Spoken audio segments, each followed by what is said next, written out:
En el día de hoy damos inicio con el primero de los tres encuentros sincrónicos que vamos a tener en este inicio del trimestre 2025-3, en la cual corresponde a la carrera de Derecho, la unidad curricular o cátedra que me toca dar en estos encuentros es las prácticas civiles uno o prácticamente las prácticas civiles que pra- eh, comprende ya la finalización de todo lo que es esta actividad del derecho procesal y, como no, dentro de las actividades que ustedes tienen que hacer en sus respectivas pasantías y la presentación del trabajo de grado a los fines de ya obtener su título de abogado.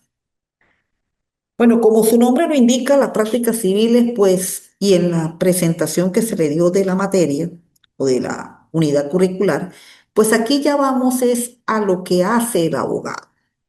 El abogado, dentro de su trabajo como profesional del derecho, tiene dos principales actividades que realiza a lo largo de su carrera. Primero, una que es la asesoría jurídica, la asesoría legal, de todo lo que se refiere a cómo se manejan las instituciones, cómo se aplican las normas, cómo se debe el ciudadano actuar dentro de lo que es este mundo de el actuar bajo el camino de la ley. Y muchas veces, pues aunque la ley tiene que ser conocida por todas las personas, sean o no sean abogados, pero siempre el abogado pues es el indicado para dar esa orientación desde el punto de vista legal, jurídico y justo de cómo tienen que actuar los ciudadanos. Bien. Y por otro lado tenemos la parte de la redacción, en la cual esa redacción pues va a tener dos vertientes.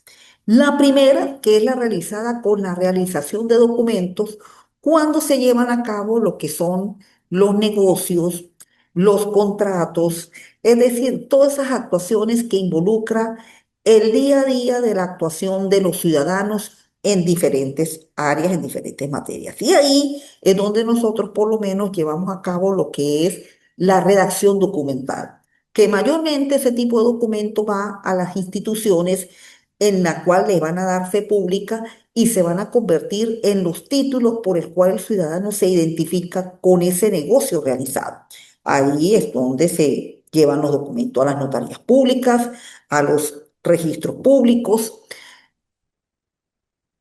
a algunas hasta instituciones de la parte gubernamental que tienen iniciación desde el punto de vista procedimental. Entonces, de esa manera, pues, muchos de esos documentos los realizamos nosotros, los abogados, y por lo tanto, pues ellos tienen que seguir un parámetro legal. Y luego, bueno, el que más que todo nos identificamos, que es cuando actuamos en los procesos, en los distintos procedimientos que tiene el ordenamiento jurídico, desde el punto de vista civil, penal, contencioso administrativo, laboral. En nuestro caso, pues, y dada nuestra materia, pues tenemos que referirnos a los documentos que se aplican en el procedimiento ordinario. Ya en los dos trimestres anteriores, pues hemos visto todo lo que se refiere a la rama institucional del derecho procesal civil en cuanto a lo que tiene el código. Ahora vamos a conocer y a hacer cómo es que se materializa la demanda, cómo es que se materializa la contestación de la demanda, cómo es que se materializa el escrito de pruebas, los informes y el trabajito de rutina que hacemos nosotros los abogados, como lo es el hacer una diligencia, que es donde precisamente viene ese impulso procesal que tanto se necesita que se haga en los expedientes, porque ahí es donde está precisamente la responsabilidad de nosotros los abogados y sobre todo cuando llevamos a cabo un expediente. ¿Cómo no? No es que vamos a decir que es que porque no se gana un juicio, el abogado no hizo el trabajo. No, el abogado hizo el trabajo. Porque ganar o perder, todo va a depender de cómo ocurrieron los hechos y de cómo se prueban. Porque los hechos se pudieron haber cometido, pero si no hay cómo probarlos, así se haga el trabajo, no se puede garantizar el resultado. Entonces, precisamente,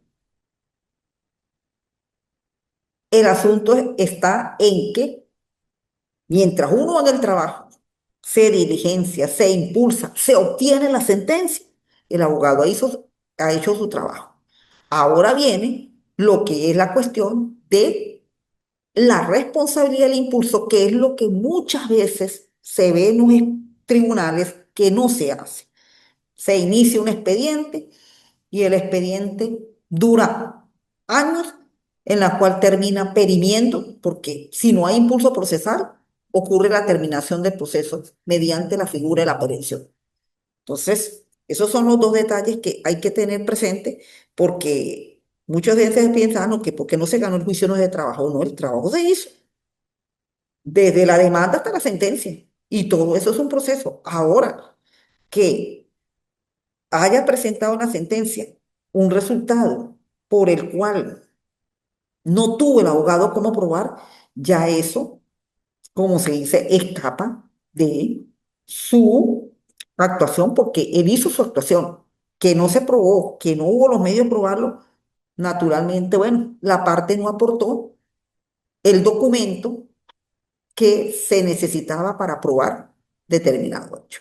Entonces, esas dos vertientes, pues comprende esta redacción documental. Y en la redacción documental es donde nosotros nos vamos a enfocar en nuestra materia. Una redacción documental en la cual tiene unas normas, tiene unos parámetros para hacerlo. No es un escrito cualquiera, no, sino tiene que seguir una normativa.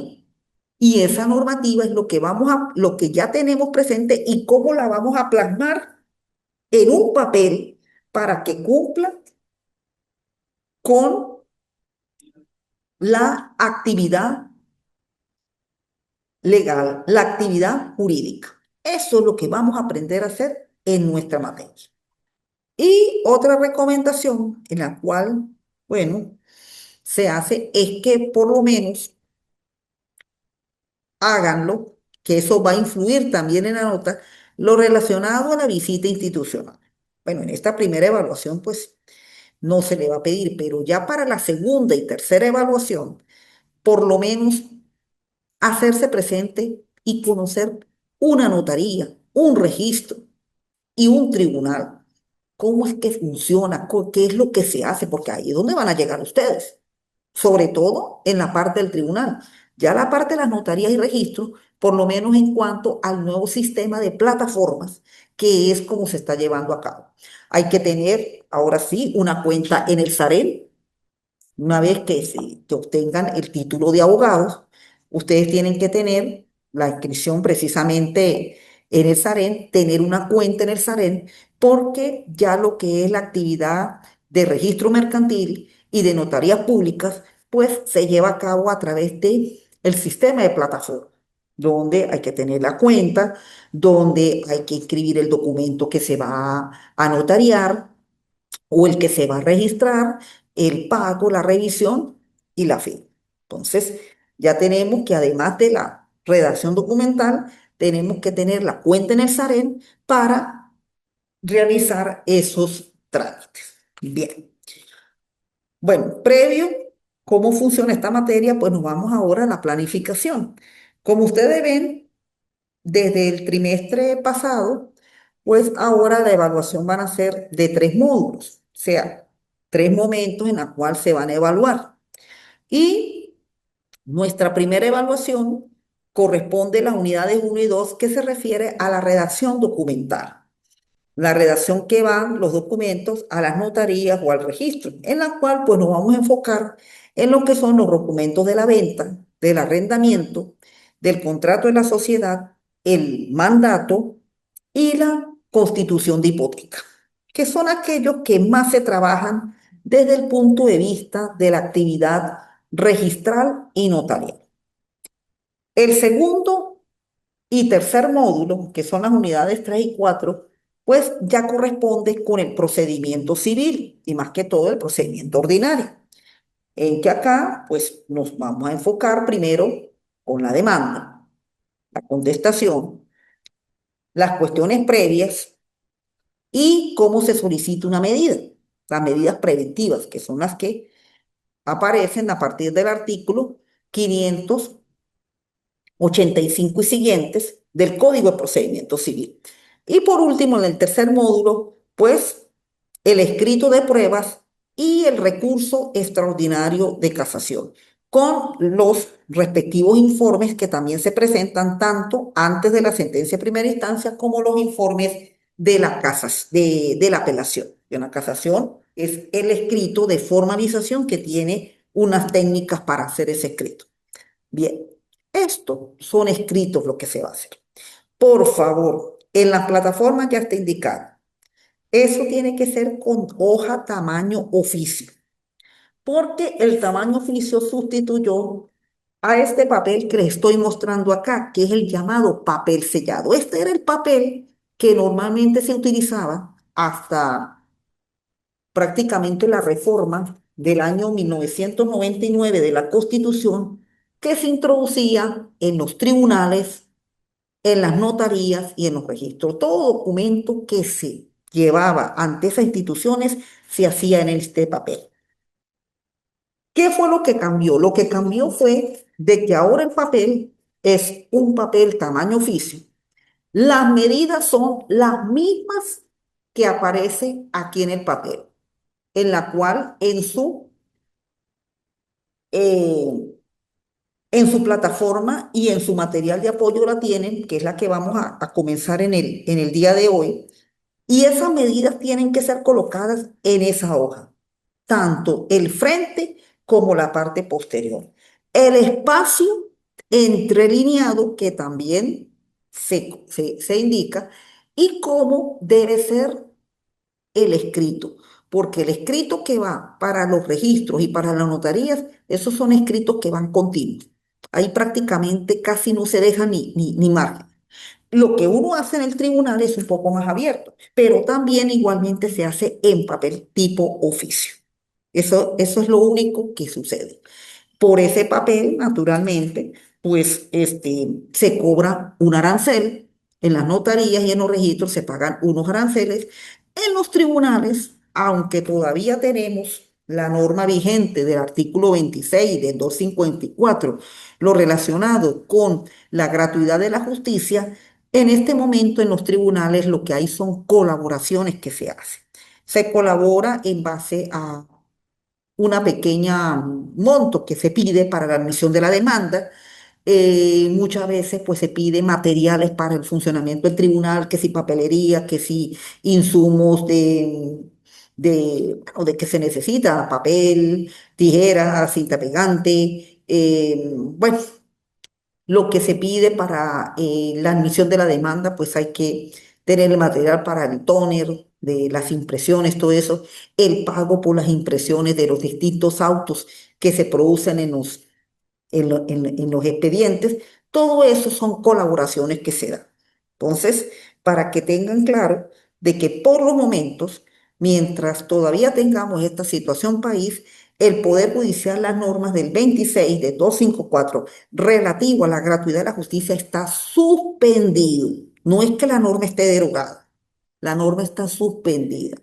Y todo esto hay que saberlo, porque cuando se trabaje con los clientes, con las personas que solicitan los servicios del abogado, pues todo eso hay que explicárselo, porque ya ahora no es que usted llegaba a un tribunal, presentaba la demanda y se la admitían. No, ahora hay que llevar incluso la carpeta donde va a ir apoyado el expediente mientras dura el proceso. Entonces, todo eso es lo que ahora se está haciendo en los tribunales. Por eso es importante, si se hace la visita institucional y se muestra, es la situación como se maneja hoy en día el trabajo del abogado. Porque Si ejercemos aquí en Venezuela, tenemos que aprender a cómo tenemos ahora que ejercer. Todo se paga, todo se gasta. Eso es lo que ocurre hoy en Venezuela. Entonces, no pensar de que en un tribunal no se va a pedir, no, en un tribunal se pide. Ahora se pide por cualquier actuación, se pide en un tribunal. No serán grandes cantidades, pero siempre hay que dar su colaboración. Eso es lo que ahora se funciona dentro del Poder Judicial. Y en cuanto a los registros y notarías, pues siempre se han pedido los aranceles en el momento en el cual se tramita un documento, el documento hay que pagar. Ahí le dicen el monto de acuerdo a la tasa Banco Central de Venezuela y ahí todo eso se cancela. Entonces, por eso los documentos se tienen que hacer tamaño oficio y siguiendo la medida del papel sellado, que era como se ha seguido. Claro, ya ahora no venden este papel ya ahora no se utiliza, pero sí las medidas se siguen como si alguno de ustedes bueno, quieren que tirar algún día una hoja de estas, bueno, me contactan y yo tengo algunas que se las puedo facilitar para que ustedes por lo menos tengan cómo era el trabajo unos este, 25 años atrás, que era que se trabajaba con este papel. Bueno, una vez explicada aquí la planificación, las actividades que se van a evaluar y la ponderación, bueno, entramos ahora sí en materia. Nos vamos con la unidad didáctica número 1, que es la que se va a tocar en el día de hoy. Bien, en esta unidad didáctica número 1, pues primeramente eh, toca todo lo relacionado con la redacción de los contratos civiles, aquellos donde mayormente el abogado tiene como más participación, porque generalmente a uno lo llaman que va a vender la casa, que va a vender esto, que va a vender. Entonces, todo ese tipo de operaciones pues se hace a través de documentos. Pero como le digo, estos documentos tienen unas reglas, tienen unas normas para hacerse. No es agarrar el papel y ponerse a escribir, no. Hay que seguir las normas. Primero, tenemos que ubicarnos en la norma de derecho sustantivo. Tenemos que ya empezar a recordar cuando veíamos contratos, cuando se veía garantías, cuando se veía el derecho procesal. Tenemos que ir recordando todo esto. Porque para hacer la venta, esa venta tiene que seguir las normas que establece el Código Civil en lo relativo a la institución de la venta. Igualmente el arrendamiento, igualmente el mandato, la sociedad, todo tenemos que remontarnos a lo que fue en nuestro Código Civil, que es la venta y qué es lo que debe contener la venta. Bien, pero primeramente, bueno, tenemos que todo lo relacionado con la redacción documental, bueno, cómo se apoya, el trabajo nuestro, cuál es nuestra normativa legal. Nosotros tenemos primero un fundamento constitucional. El 253 de la Constitución nos dice que somos parte de la Administración de Justicia y por lo tanto, pues tenemos ya ese soporte constitucional en la cual podemos desempeñar nuestro trabajo tanto a nivel del Poder Judicial como a nivel de las instituciones del SAREN. Ya por ahí tenemos un soporte constitucional. Tenemos el soporte legal, la ley de abogados, la ley de registros y notarías, que específicamente en el artículo 3 nos dice que todo documento que vaya a ingresar a estas instituciones tiene que estar redactado y visado por abogados. ¿Qué es el visado? El visado es la firmita que nosotros hacemos en el documento. Entonces ya tenemos precisamente de que el documento pues tiene un apoyo legal, un apoyo institucional que es que tiene que ser hecho por nosotros los que somos los profesionales de esta materia. Y eso precisamente se logra para los fines de evitar tanta gestoría y tanta actuación de terceros en la cual pues quieren muchas veces aprovecharse del trabajo de uno.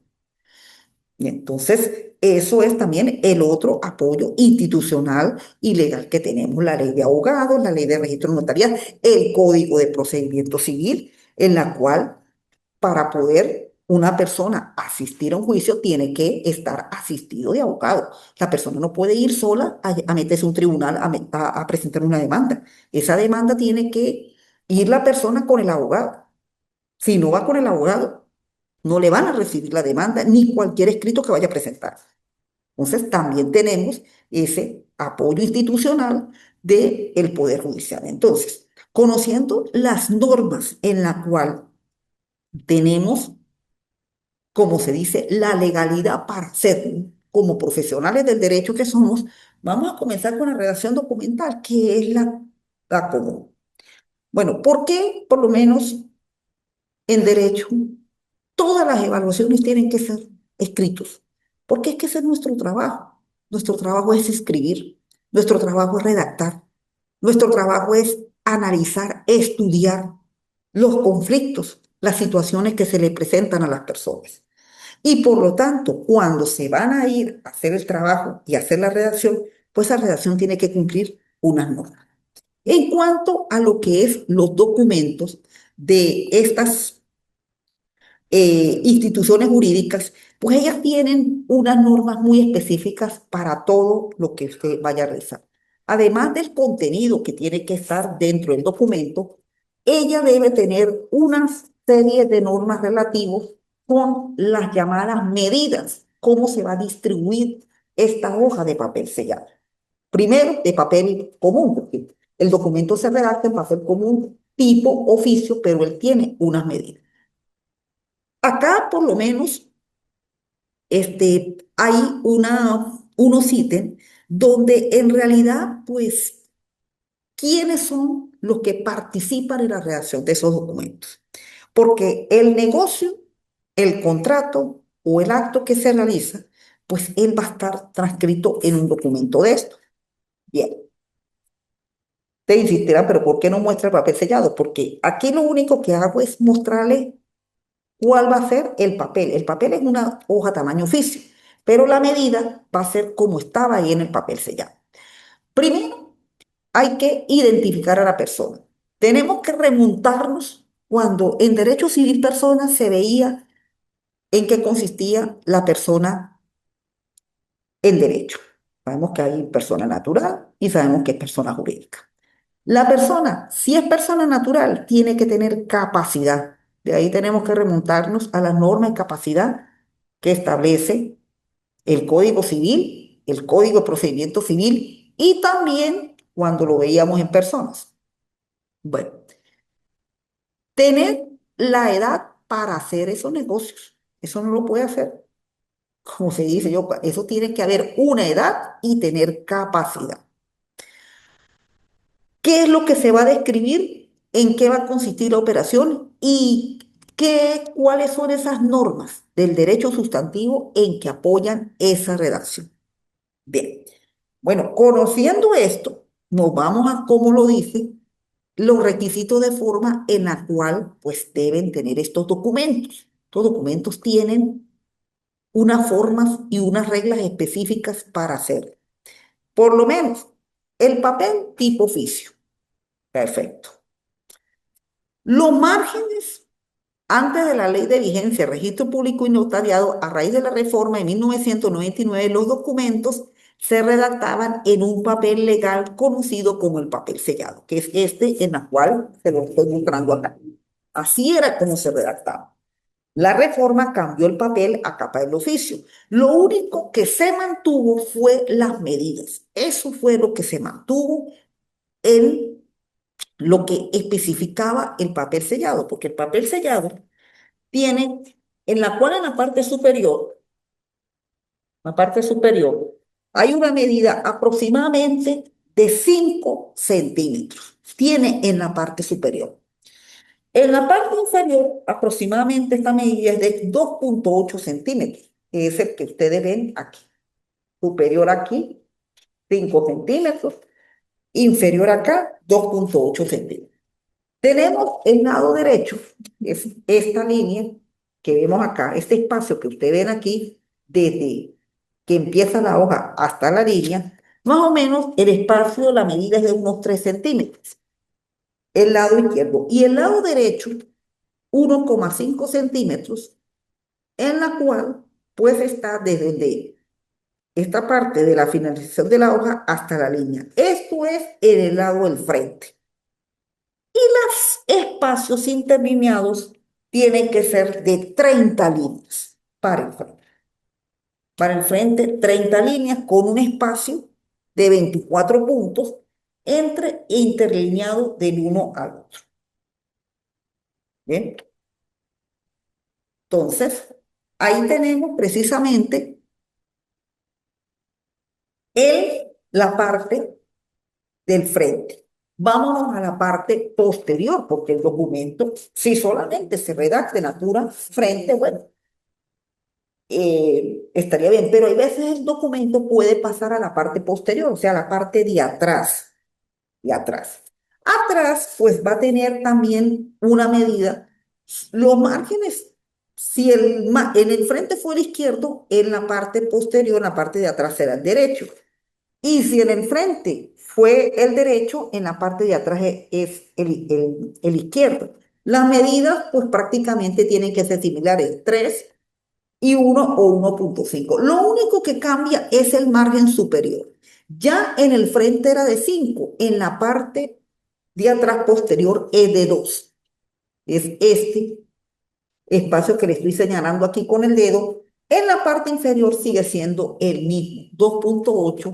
Y sobre todo las líneas son de 34. En el frente son de 30, en la parte de atrás son 34. Por eso era que en el papel sellado había 30 en el frente y se seguía 31 hasta 64. Ahora uno tiene que contar cuando vayamos a colocar la hoja y en la impresión que tienen que ser 30 de frente y 34 en la parte de atrás para que se cumpla en el papel sellado. Y ahora, como eso hay que enviarlo vía plataforma, entonces tiene que cumplir lo mismo. Y de paso, una vez que eso se cumpla, hay que convertir ese archivo en PDF, porque las plataformas reciben son archivos en PDF. Eso es una de las cositas que tenemos que tener mucho cuidado porque como ahora el papel no viene rayado, sino es el papel blanco común y corriente, la hoja tamaño oficio, esa hoja hay que adecuarla a esas medidas, que es lo que tenemos que hacer cuando más se van a los registros públicos, a las notarías o al registro mercantil, aunque propiamente no voy a tocar el tema de la sociedad mercantil, pero en la redacción en cuanto al papel es igualito. Se hace lo mismo que cuando uno lo lleva a estas oficinas del registro mercantil, perdón, del registro civil, sobre todo registro público y notarias públicas, que es donde mayormente van estos. Bueno, tenemos la compraventa. Bueno, ya la compraventa, ustedes vieron, en el derecho, en civil 4, que es cuando uno empieza a ver contratos y garantías, que es la venta, los requisitos de la venta, lo que hace el vendedor, lo que hace el comprador. Bien, ahora, ¿cómo vamos a meter todas esas normas en el papel? Bueno, aquí tenemos un modelito de cómo se lleva la venta. Por supuesto, en la realización de esta guía, pues todas las guías pues las manejo con hoja tamaño carta. Ustedes propiamente lo que van a hacer es el documento. A mí ya no me van a explicar qué es la venta porque ya presumo que ya ustedes la venta la saben, que ya la conocen bien porque aprobaron derecho civil, contratos y garantías y ahí era donde estaba el contrato de venta. Pero ¿cómo lo vamos a transmitir a este documento? A esta hoja que es donde yo voy a hacer el documento. Bueno, primero, empezamos con el nombre del vendedor, fulano de tal. Tiene que identificarse completo. Hay que indicar la nacionalidad, la capacidad, que es cuando se indica mayor de edad. Hay que identificarlo. Para eso tiene que tener su cédula de identidad. El domicilio y la capacidad. ¿Por qué el domicilio? Vamos a remontarnos a civil personas, porque el domicilio es muy importante para saber a qué oficina pública va a ir ese documento. Si el domicilio, el bien que va a vender se encuentra en San Cristóbal, pues tenemos que ir al registro público, vamos a ver dónde está ubicado. Por lo menos, el IEPSI se encuentra en la zona llamada Barrio Obrero.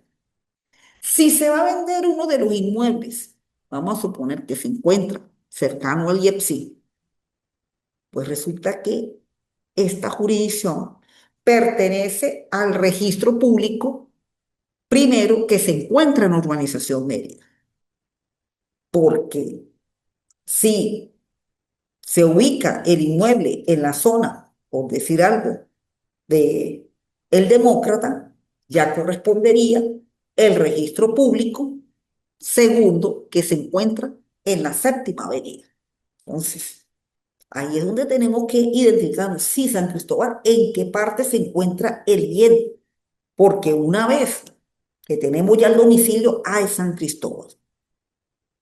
Vamos a identificar el acto que va a ser venta pura y simple a fulano de tal. El comprador igualito hay que identificarlo. Tiene que tener sus requisitos, sus datos, cédula de identidad, capacidad, mayor de edad, también el domicilio. Bien, ¿qué es lo que va a vender? Ahí se indica si es un bien mueble, si es un bien inmueble, si es un bien mueble, identificar el bien mueble, linderos, medidas, como lo manda la ley de registros y notarías, hay que identificar el número de catastro que tiene, sus linderos, ¿ve? La ubicación y cuándo fue adquirido ese bien. ¿Por qué hay que indicar todo esto? Porque cuando el documento pasa a revisión, en revisión se constata que quien vendió es el propietario. En derecho civil, en derecho civil, contrato y garantía se aprende de que quien vende tiene que ser el propietario del bien, porque la venta es un traslado de propiedad que lo hace una persona a otra persona. ¿Y qué es lo que va a transmitir? Va a transmitir es su propiedad. Él no puede transmitir otra cosa que no sea sino la propiedad. Usted no puede vender algo que no sea suyo, porque si vende algo que es suyo, que no es suyo, es nulo. La venta es nula. Entonces, ¿cómo se corrobora eso? Con la revisión. ¿Cómo identificamos que es propietario? En el mismo documento lo tenemos que indicar. El mueble fue adquirido en el año tal, por fulano de tal, a través de operación tal. Todo eso se indica ahí. El precio. Bueno, aquí todavía tenemos que manejar bolívares, porque es que esa todavía es nuestra moneda. La Constitución no ha sido reformada. Lo que sucede es que para poder hacer que los negocios sean viables y las personas pues puedan negociar, qué es lo que ha permitido el Ejecutivo Nacional, de que se tramite en la moneda extranjera, pero en el documento usted tiene que colocar el bolívar. Entonces, si va a colocar el precio, ¿cómo no? Dólar, que por lo general esos dólares se pagan en efectivo, y tiene que para el momento en el cual se lleve a cabo la firma, indicar el monto bolívar, tasa, Banco Central de Venezuela. No vamos a indicar una tasa alta, sino tasa, Banco Central de Venezuela. Bien en bolívares. Entonces, si se coloca la moneda extranjera, por decir el dólar, que es lo que mayormente se maneja aquí, porque de acuerdo con la resolución del año 2020, en donde se permitió la negociación en divisa, pues hay que colocar la tasa de acuerdo al Banco Central de Venezuela a la fecha de hoy, por lo menos en el día de hoy, 24, perdón, 25 de septiembre del 2025. La tasa está prácticamente casi llegando a los 172 bolívares por dólar. Entonces ustedes, de acuerdo a la operación de la venta, si la venta fue por, decir a los $50.000, en bolívares se tiene que colocar de acuerdo a la tasa que esté de los 172 bolívares el dólar. Así es como se tiene que colocar. Bueno, el comprador indica, se indica que fue pagado en tanto, tanto, a lo mejor los bolívares, pues se indica el título, el instrumento cambiario, el cheque, en la cual está constando el precio en bolívares, y de esa manera se coloca el precio, porque la traslación de la propiedad tiene que ser a cambio de el pago de un precio. Bueno, la aceptación de la venta por parte del comprador, y si el vendedor es casado y cuando adquirió el bien estaba casado, por lo tanto ese es un bien que forma parte de la comunidad conyugal. Y si forma parte de la comunidad conyugal, pues tiene que el otro cónyuge dar el consentimiento para que la venta se realice. Entonces, por eso, ¿qué es lo que trasladamos acá? Trasladamos lo que ya hemos aprendido. Lo que hemos aprendido en personas, lo que hemos aprendido en familia, de lo relacionado con la parte de los bienes. Y naturalmente, derecho civil personas, derecho civil bienes y derecho civil familia. Imagínense, aquí, en este documento de venta tenemos casi tres derechos civiles. Personas por la identificación. Bienes por el tipo de bien que consiste en la operación, que está dentro del campo de los derechos reales. Y familia, porque si este bien fue adquirido estando bajo comunidad conyugal, pues el otro cónyuge tiene que dar la aceptación. Entonces, ahí tenemos la presencia casi de tres ramas del derecho civil, como lo son personas, como lo son bienes y como lo son familia y naturalmente contratos. Casi son cuatro: personas, bienes por el derecho federal, contratos por la venta y familia si el bien formaba parte de la comunidad conyugal. Bueno, ese era el caso de un inmueble. Tenemos en el caso del bien mueble. Bueno, igualito. Volvemos a tener personas, bienes, la venta, contratos, y también puede suceder que el bien esté adquirido dentro de la comunidad conyugal, por lo tanto, pues él mismo entra dentro de la normativa del derecho de familia. Bueno, nos vamos ahora a otro de los documentos que también tiene mucha participación y mucho trabajo desde el punto de vista jurídico, que es el arrendamiento. Nos remontamos a la institución del arrendamiento en derecho civil, contrato y garantías. Acá sí hay una pequeña diferencia con la venta, porque aquí no se transmite la propiedad. Acá solamente lo que se permite es el uso y disfrute del bien a cambio del pago de un canon por ese uso y disfrute del bien.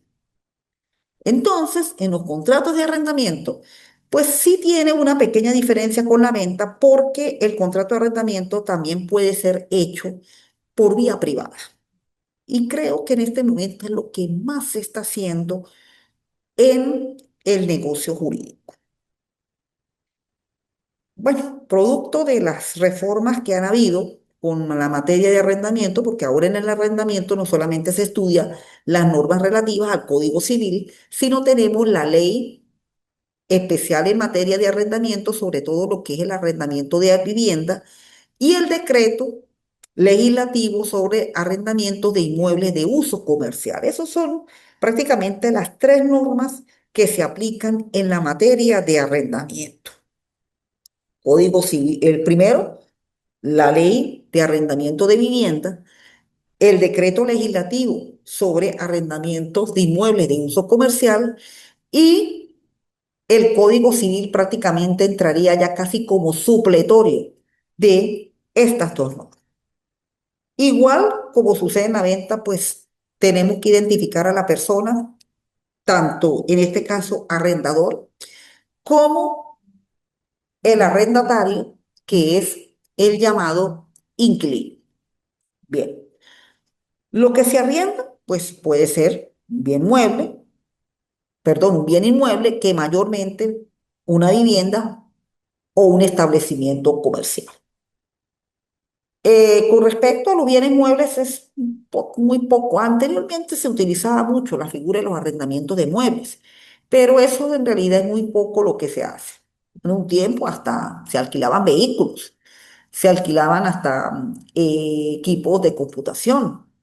Había la figura de llamado arrendamiento financiero, pero ya eso pues prácticamente desde hace tiempo dejó de funcionar. Mayormente lo que se alquila son locales comerciales y viviendas, sean apartamentos, sean casas.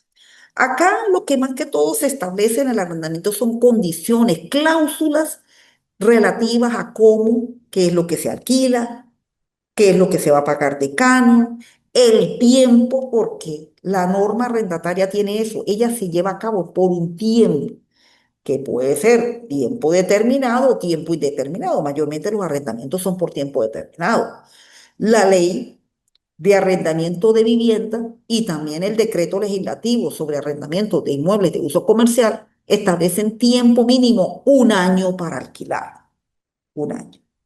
Es decir, pero muchas veces en la práctica, pues se prueban los 6 meses o a veces la persona pues no tiene cómo pagar y decide entregar el bien. Pero por mínimo el tiempo 1 año. ¿Qué es lo que se alquila? ¿Cómo lo va a recibir? Y de esa manera lo tiene que entregar. ¿Ve? Ahí tienen en el modelito lo que más que todo se alquila. Es más, la ley incluso de arrendamiento de inmuebles de vivienda establece hasta las condiciones para el arrendamiento de las habitaciones, que también es una modalidad que se está utilizando bastante, sobre todo en estos tiempos. Pero mayormente lo que más se alquila son pequeños apartamentos, casas, locales y establecimientos de comercio. Eso es lo que mayormente se alquila. Bueno, ahí tenemos una nota y esa cuestión. Bueno, seguimos con un documento que es muy importante para nosotros, sobre todo los abogados, cuando primero actuamos ante los tribunales y segundo que también es una actividad que últimamente se está realizando mucho en Venezuela, sobre todo a raíz de tanta salida de gente del país, que por lo general dejan apoderados en Venezuela a los fines de que le puedan manejar determinados negocios o determinados inmuebles y allí es el llamado mandato. El mandato es el llamado poder y el poder puede ser un poder general de administración y disposición, puede ser especial o el llamado mandato judicial o poder que es el que nos dan a nosotros los abogados cuando actuamos en los tribunales. Igualmente, aquí tenemos que referirnos a las normas sobre la capacidad, que es muy importante cuando se da el poder. Cuando se da el poder se tiene que tener esa capacidad porque esto es una facultad que se le da a otra persona para que nuestro nombre haga una serie de actos. Y esos actos tienen que estar especificados en la ley. Ahí sí tenemos que tener mucho cuidado con eso. Bueno, administración y disposición. Y por último, la sociedad civil, en la cual es un documento donde varias personas conforman una sociedad a los fines de realizar una actividad económica con el fin de obtener beneficios. Y de aquí, bueno, yo les pudiera que esto es una antesala, una abreboca, para que ustedes tengan una pequeña referencia con respecto a la sociedad mercantil, que es la que mayormente se utiliza más. Las sociedades civiles, muy de vez en cuando las utilizan, pero la sociedad mercantil sí, esa todavía, bueno, a pesar de la situación Venezuela, pues la gente sigue organizándose ahora con los emprendimientos que se están dando a través de sociedades o a través de firmas personales. Pero estos son el tipo de modelos ya para realizar actividades prácticamente de que generen ganancias y generen beneficios y lucros a las personas. Bueno, mis estimados participantes, esto es la primera evaluación. Acá, por favor, seguir las reglas del documento, porque estos documentos que ustedes van a hacer van a convertirse en sus modelos cuando ya comiencen a hacer los documentos que son los que ustedes van a trabajar como abogados. Seguir la ley, seguir la norma y que lo que le presente la persona sea cierto, para que el documento quede bien hecho, porque el documento no es para hacerlo por un rato, ¿no? El documento, por lo menos una venta, es para toda la vida. Una sociedad es para toda la vida. Eso no puede ser un documento por un ratico más nada, ¿no? Entonces, eso es lo que tiene, que los documentos sirvan para que las personas se sientan satisfechas de su negocio, de sus actos realizados y por lo menos no se presenten inconvenientes a futuro.